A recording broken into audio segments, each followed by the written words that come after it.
22 வயதான வங்கி ஊழியர் ஒருவர் தனது மேலாளர் வயதான வாடிக்கையாளர்களை ஏமாற்றுவதைக் கண்டார்.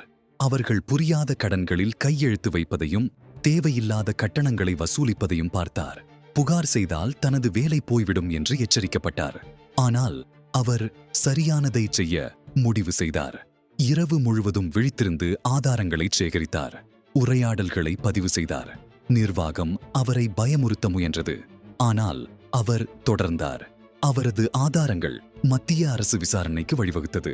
ஆயிரக்கணக்கான வயதான மக்கள் பாதுகாக்கப்பட்டனர். ஒரு சமூக வங்கி அவரை மோசடி தடுப்பு நிபுணராக நியமித்தது. அவர் சொன்னார், உண்மையைச் சொன்னது என் வேலையை இழக்கச் செய்தது, ஆனால் என் நோக்கத்தை கண்டுபிடிக்க உதவியது. ஒரு தைரியமான முடிவு எல்லாவற்றையும் மாற்றிவிட்டது.